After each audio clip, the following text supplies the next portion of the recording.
L'Empire ottoman, vaste, complexe et omniprésent, n'était pas uniquement un domaine de soldats, de vizirs et de sultans. C'était aussi une immense scène où le pouvoir ne se contentait pas d'être exercé, mais devait être montré, dramatisé et transformé en spectacle. Dans ce vaste théâtre de 3 continents, la justice n'était pas une simple procédure légale ni une froide rétribution, mais un rituel soigneusement conçu pour inspirer la crainte et réaffirmer la volonté absolue du souverain. Vivre sous sa bannière signifiait accepter que chaque acte de châtiment était à la fois une leçon, une menace et un rappel de l'omnipotence du trône. Le châtiment était conçu comme une cérémonie publique destinée à éduquer le peuple à l'obéissance. C'était une représentation solennelle qui visait à ébranler, à marquer la mémoire collective et à avertir que rien n'échappait à l'œil vigilant du sultan. Dans les bazars animés d'Istanbul, dans les villages poussiéreux d'Anatolie ou dans les recoins reculés des Balkans et des terres arabes, l'exécution d'un châtiment n'était pas seulement un acte juridique, c'était un outil de gouvernement aussi efficace que l'or ou les armes. La peur devint une monnaie de circulation quotidienne, une énergie invisible qui unissait des millions de sujets de langues, de croyances et de coutumes diverses. Chaque châtiment exécuté sur la place publique communiquait un message sans équivoque. La loi de l'Empire n'était ni intangible ni abstraite, elle avait chair, acier et sang, et se manifestait au cœur même de la vie communautaire. La justice ottomane n'émanait pas d'une seule source, mais d'un lit alimenté par de multiples affluentes. La charia islamique, les décrets sultaniques connus sous le nom de Qanun et les besoins pratiques de maintenir l'ordre dans un monde où la trahison, le vol et la rébellion guettaient en constance. De cette fusion émergeait un système unique, avec des châtiments qui combinaient le sacré et le séculier, le pieux en théorie et le sans pitié dans l'exécution. La justice ottomane était en même temps prière et épée, normes divines et calculs politiques. Au sein de cette panoplie de peines, il y avait des méthodes qui ne cherchaient pas seulement à nuire au corps, mais qui étaient destinées à désintégrer l'âme, à priver l'individu de son identité et de sa dignité les plus essentielles.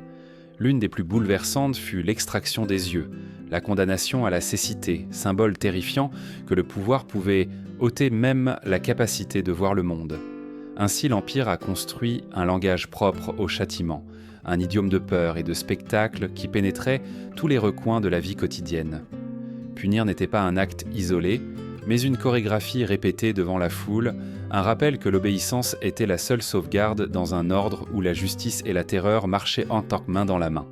Parmi les nombreux châtiments appliqués par l'Empire ottoman, l'un d'eux se distinguait par la cruauté de son symbolisme, la cécité imposée. Ce n'était pas seulement une mutilation physique, mais un dépouillement absolu d'identité, une tentative d'arracher l'individu du tissu social et de le condamner aux ténèbres éternelles. Imaginons la scène sur la place au lever du soleil. Le condamné, les mains liées, est emmené par des soldats dont le métal brille sous la première lumière du jour. Autour de lui, voisins, commerçants et paysans se rassemblent dans un silence d'attente. Certains sont venus par obligation, d'autres par une morbide impulsion de curiosité.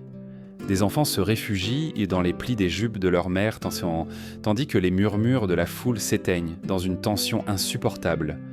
Ce châtiment était réservé à ceux qui avaient là commis trahison, conspiré contre l'État ou commis des crimes si graves qu'ils n'admettaient d'aucune clémence. La sentence était claire et sans appel, l'accusé perdrait la vue. Les chroniqueurs ottomans racontaient la pratique avec une froideur qui accroît l'horreur. Le condamné était immobilisé, parfois assis, parfois à genoux. Un instrument de fer, parfois chauffé à blanc, parfois glacé, était introduit dans les yeux. L'acte ne durait que quelques instants, mais l'impact s'étendait sur toute une vie. L'homme revenait à la société privé de vision, transformé en un avertissement vivant de ce que signifiait défier le pouvoir impérial. Ce n'était pas un châtiment secret. Bien au contraire, les chroniqueurs comme Evliya Çelebi rappellent qu'il était pratiqué sur des places bondées, devant des centaines de témoins. Le message était sans équivoque. Trahir le sultan signifiait perdre non seulement la liberté, mais aussi la possibilité de contempler l'empire que l'on avait osé défier. La vue n'était pas un sens ordinaire, c'était la clé de l'identité et de la participation à la vie commune. En être privé équivalait à être expulsé de la communauté, condamné à un exil perpétuel au sein de son propre foyer. L'origine de cette pratique n'était pas exclusivement ottomane. L'Empire hérita de cette coutume de Byzance où l'aveuglement était utilisé pour neutraliser les rivaux politiques sans verser le sang des princes. Dans les cours persanes aussi, les yeux étaient considérés comme le siège de l'autorité et de l'ambition, de sorte que les arrachés étaient aînés à l'ennemi la possibilité de revendiquer le pouvoir. Au moment où les Ottomans se sont levés, ce langage de la mutilation oculaire était déjà compris dans tout l'orbe méditerranéen et asiatique. Aux yeux modernes, l'idée est insupportable, presque inimaginable. Mais dans la mentalité ottomane, la cécité avait même une nuance de miséricorde. La mort mettait fin à l'existence. La cécité la préservait, mais dépouillée de dignité. C'était une manière de prolonger la condamnation, de transformer le corps en avertissement perpétuel, en leçon vivante du prix à payer pour se rebeller contre l'ordre du sultan. Ainsi, à chaque aube où le châtiment était exécuté, à chaque cri étouffé et à chaque silence atroce, la foule comprenait de nouveau la leçon. L'Empire voyait tout et pouvait arracher même la lumière des yeux. Si la cécité dépouillait un homme de son identité et le condamnait à vivre dans l'ombre, la décapitation représentait l'acte définitif de la justice ottomane, la coupe qui effaçait à la racine toute résistance. L'épée était bien plus qu'une arme, c'était un symbole chargé de cérémonie et de pouvoir. Devant les yeux du peuple rassemblé, un seul coup pouvait mettre fin non seulement à la vie d'un individu, mais aussi à l'écho même de son défi. Dans l'imaginaire ottoman, décapiter n'était pas uniquement tuer. C'était déclaré à voix haute devant des centaines de témoins que la trahison, la désobéissance ou le crime contre l'État n'avaient pas leur place dans l'architecture de l'Empire. Là où la cécité laissait l'homme vivant mais réduit à un spectre, le fil de la cimeterre apportait un silence absolu. La décapitation était subite, irréversible, et transmettait ainsi une force qu'aucune autre peine n'atteignait. Les exécutions publiques se déroulaient dans les lieux où la vie palpitait avec le plus dense de force. Les marchés, les canons, les abords séparés des mosquées, les places principales. Les marchands fermaient leurs échoppes, les enfants montaient sur les épaules de leurs parents, des rumeurs couraient parmi la foule expectante. Les condamnés étaient conduits entre des rangées de soldats, les regards fixés sur leur dernier parcours. L'atmosphère se chargeait d'une tension dense, un murmure qui contenait la peur, la répulsion et aussi un étrange besoin d'assister à la justice. L'histoire ottomane regorge de têtes coupées, mais peu eurent autant de résonance que celle de Cheikh Bedreddin en 1420. Cet homme n'était pas un criminel ordinaire, ni même un simple rebelle. Il fut un juriste respecté, un mystique vénéré, un prédicateur dont les paroles s'enflammèrent comme un feu parmi les paysans et les marginalisés. Il prêchait une vision qui défiait l'ordre établi. Un monde où musulmans, chrétiens et juifs coexisteraient en égalité et partageraient les richesses. Pour les pauvres, c'était un prophète de justice. Pour le sultan, une dangereuse contagion qui menaçait les fondements mêmes du pouvoir impérial. Lorsque son mouvement s'effondra et qu'il fut arrêté, le silence à la cour dut être accablant. Les juges et les soldats regardaient celui qui avait été l'un des leurs, désormais marqué comme traître. La sentence fut rapide. Il mourait décapité et non en privé, mais devant la foule de serrés dans la Grèce actuelle. La place se remplit de gens appelés à contempler le dénouement. L'épée se leva, sa tête tomba, et avec elle le rêve d'égalité s'éteignit en un instant. Cependant, son nom continua de vivre, transmis par les poètes et les chroniqueurs, rappelé à la fois comme une tragédie et un avertissement. La décapitation ottomane n'était pas une invention isolée. En Europe médiévale, les monarques utilisaient la hache pour effacer les traîtres et les rivaux, tandis que dans le monde islamique, elle était conçue comme une punition juste avec une sanction divine et terrestre. Mais les Ottomans y imprimaient à leur propre marque l'exigence de précision. Le bourreau devait être maître de son art, le coup précis et net.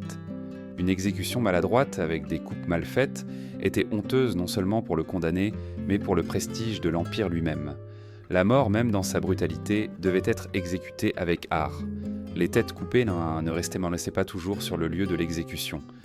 Fréquemment, elles étaient transportées à Istanbul, enveloppées dans des tissus ensanglantés, pour être exposées aux portes du palais de Topkapi.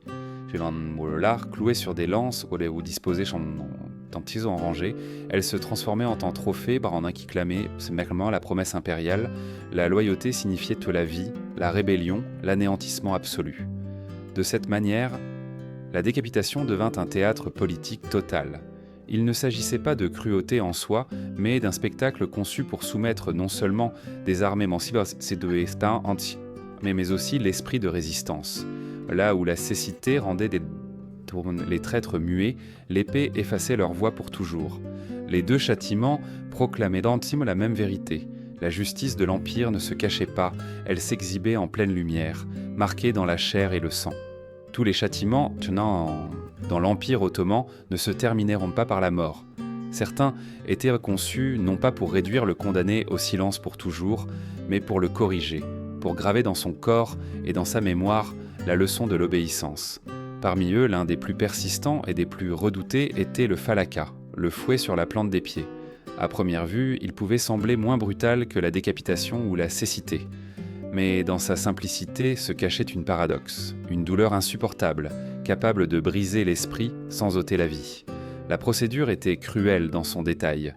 L'accusé était jeté à terre, les jambes fortement liées, les pieds levés vers le haut comme une offrande grotesque. Alors, une baguette, une canne ou un bâton de bois descendaient encore et encore sur les plantes, la partie la plus tendre et sensible du corps. À chaque coup, la douleur se propageait comme un feu, montant des pieds pour envelopper tout l'organisme. Le condamné ne pouvait pas courir, ne pouvait pas se défendre, ni même se tenir debout après le supplice. Une fois la séance terminée, il parvenait à peine à se traîner, humilié et tremblant. Ce qui était significatif, c'est que ce châtiment ne s'appliquait pas seulement aux criminels ordinaires. C'était un instrument de discipline qui touchait les soldats, les esclaves, les paysans et même les étudiants. Dans les casernes des janissaires, l'élite militaire de l'Empire, le falaka planait comme une ombre sur la troupe. Une erreur tactique, une désobéissance, une bagarre en état d'ébriété suffisait pour que le soldat soit renversé et puni à la vue de tous. Les esclaves qui résistaient aux ordres, les paysans qui refusaient de payer les tributs, ou les jeunes qui échouaient dans leurs leçons pouvaient les subir le même sort.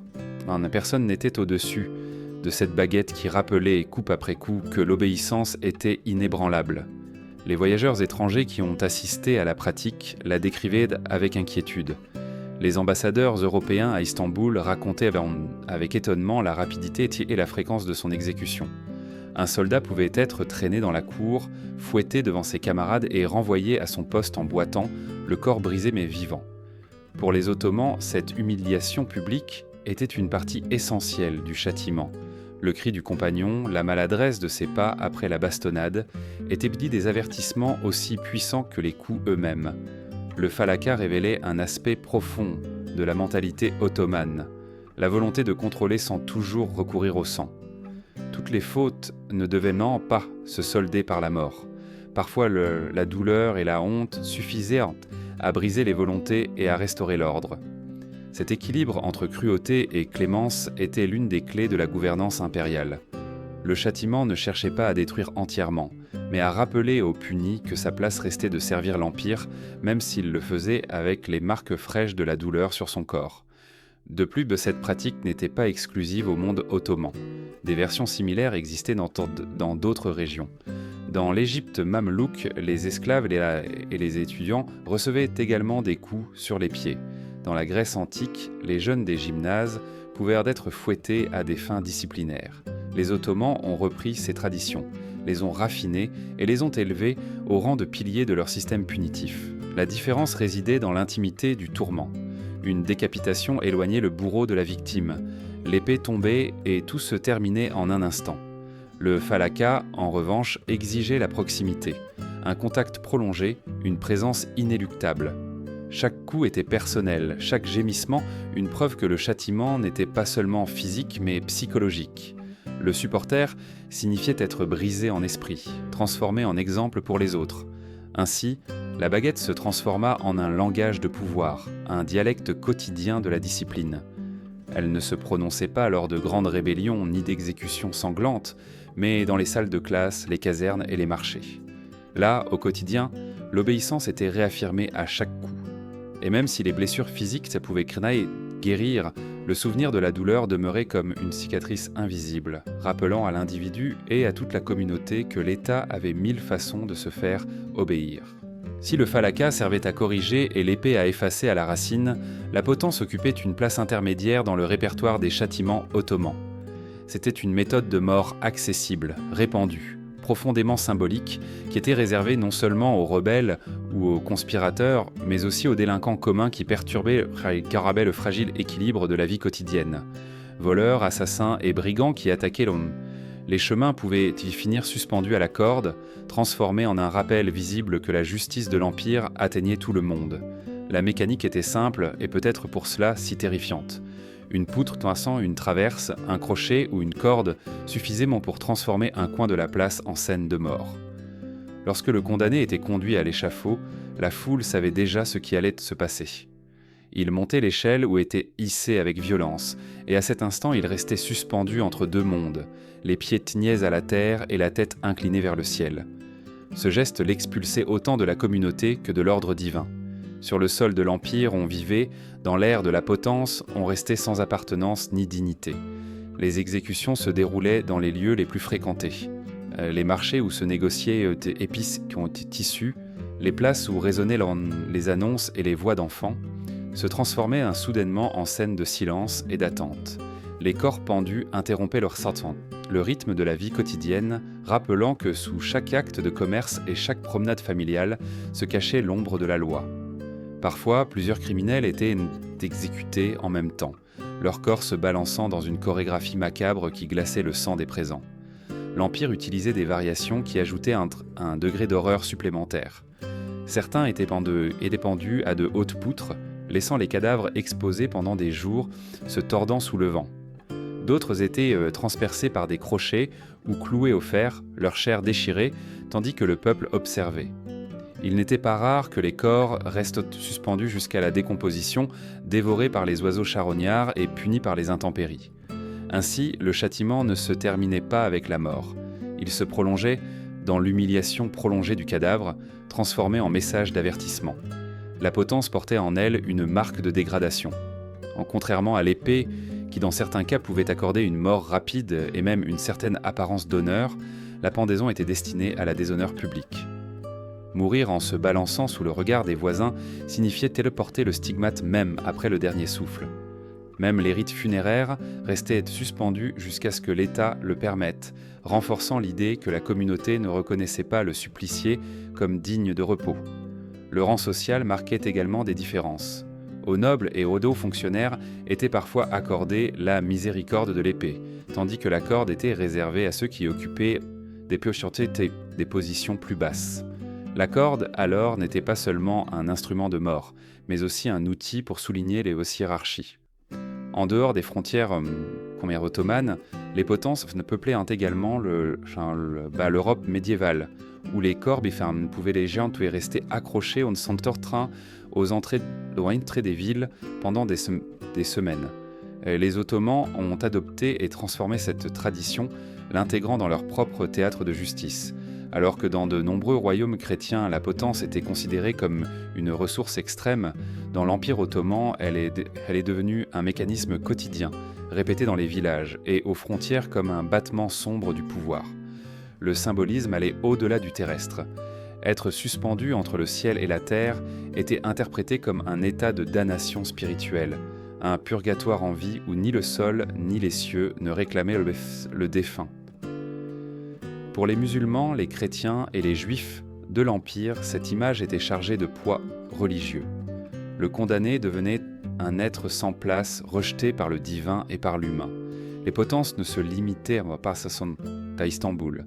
Elles s'érigeaient dans des provinces lointaines, dans des villages frappés par le brigandage, dans des villes rebelles des Balkans ou sur les marchés de Damas. Là, parmi les marchands, les paysans et les voyageurs, les corps se balançant, rappelaient à tous que l'autorité du sultan ne connaissait pas de frontières. La leçon était claire, n'importe qui pouvait finir pendu s'il franchissait la ligne invisible qui séparait l'ordre de la transgression. Le spectacle était fondamental. Il ne s'agissait pas uniquement d'éliminer le coupable, mais d'impliquer la foule dans l'acte de justice. Assister à l'exécution, c'était participer à la réaffirmation de l'ordre impérial.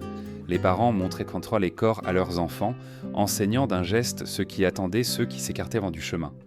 La potence, ainsi, n'était pas seulement un châtiment, c'était une pédagogie de la peur.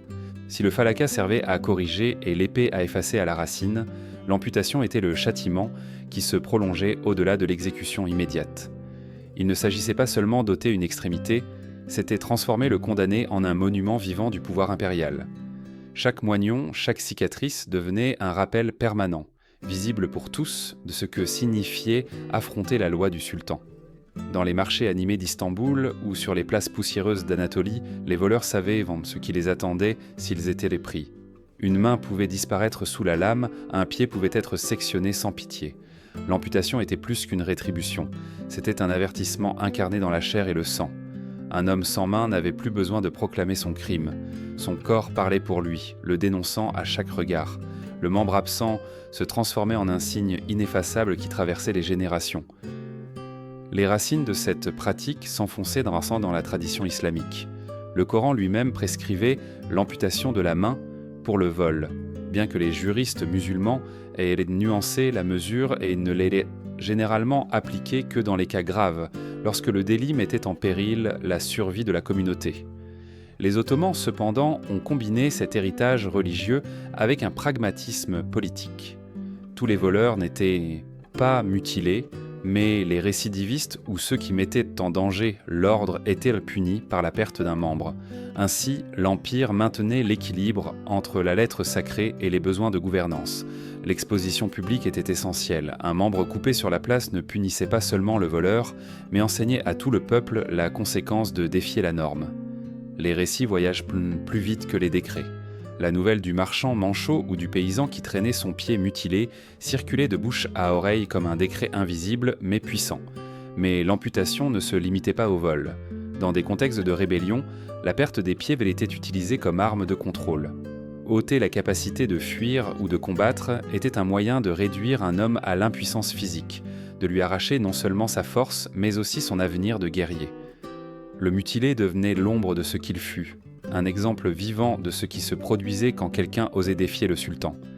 Plus extrême encore était l'émasculation, un châtiment réservé aux crimes considérés comme intolérables, crimes sexuels graves ou trahison qui frappaient le cœur de la société ottomane. Ce n'était pas simplement mutiler, c'était anéantir l'essence de la masculinité. Dans une culture profondément patriarcale, où l'honneur était lié à la virilité et à la descendance, perdre les organes sexuels signifiait tout perdre. La possibilité d'être père, de laisser un héritage, de s'inscrire dans la chaîne des ancêtres. C'était, en substance, une mort en vie. La castration avait aussi une autre dimension car elle rappelait l'existence des eunuques à la cour. Ceux-ci avaient été mutilés dans l'enfance pour servir le palais comme gardiens du harem et administrateurs de confiance. Dans leur cas, l'émasculation les transformait en instruments de pouvoir, libres d'ambition de lignage et loyaux uniquement au sultan. Cependant, lorsque la même mutilation était imposée comme châtiment, le message s'inversait. Ce n'était pas une condition de privilège ou de proximité au pouvoir, mais la plus grande humiliation. L'homme puni était réduit à une figure vide, expulsé du cercle social et symboliquement effacé de l'histoire familiale. La scène devait être insupportable. Un corps privé de sa virilité ne souffrait pas seulement physiquement, mais était dépouillé de sa place dans la communauté. Dans un monde où les enfants perpétuaient le nom du père, l'émasculé devenait une branche sèche, sans fruit ni mémoire, pour beaucoup pire que la mort elle-même. De cette manière, l'Empire démontrait que son pouvoir ne s'arrêtait ni à la chair ni à la vie. Il pouvait reconfigurer les identités, ruiner les héritages et condamner un homme au néant. Et sur la place devant tous, le mutilé n'était pas seulement un criminel puni, mais un rappel perpétuel que la justice ottomane pouvait arracher jusqu'à l'essence la plus intime de l'être humain. Parmi tous les châtiments qui terrorisaient le monde ottoman, il en fut un qui s'imposa comme le plus brutal, le plus redouté et le plus inoubliable, l'empalement. Il n'était pas rapide comme l'épée, ni correctif comme la verge, ni humiliant comme la potence. C'était un spectacle de douleur prolongée, conçu non seulement pour tuer, mais pour semer une terreur qui traversait des peuples entiers et restait engravée dans la mémoire collective pendant des générations. La procédure glaçait le sang. Un long pieu affûté était fermement planté dans la terre. Le corps du condamné était transpercé, généralement par le rectum, bien que parfois par l'abdomen ou la poitrine. L'extrémité du poteau n'était pas toujours pointue. Souvent, elle était délibérément arrondie pour que la pénétration soit lente, séparant la chair sans causer une mort immédiate. Le condamné était hissé et placé verticalement, de sorte que son propre poids le faisait glisser peu à peu sur le pieu. L'agonie pouvait s'étendre sur des heures, voire des jours, tandis que le corps se tordait dans un supplice qui semblait sans fin. L'empalement ne fut pas une invention ottomane. Ses racines remontaient aux Assyriens, aux Perses et, occasionnellement, à l'Europe médiévale. Mais en terres ottomanes, il acquit un caractère d'arme politique de première grandeur. Là où éclatait une révolte, où des marchands conspiraient, où la délinquance menaçait la stabilité, le pieu s'élevait comme un obélisque de peur, visible des champs, des chemins et des murailles. Le corps souffrant se transformait en sermon vivant, en prédication muette qui enseignait à tous la plus dure des leçons. Personne ne pouvait défier l'Empire sans en payer le prix dans la chair et dans l'horreur.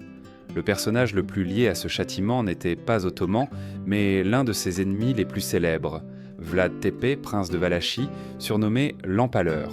Son nom devint légende, car il érigea des forêts de corps transpercés dans sa lutte contre les Ottomans, semant une telle frayeur que même les soldats aguerris de l'Empire frémissaient devant le paysage de cadavres tordus sur les pieux.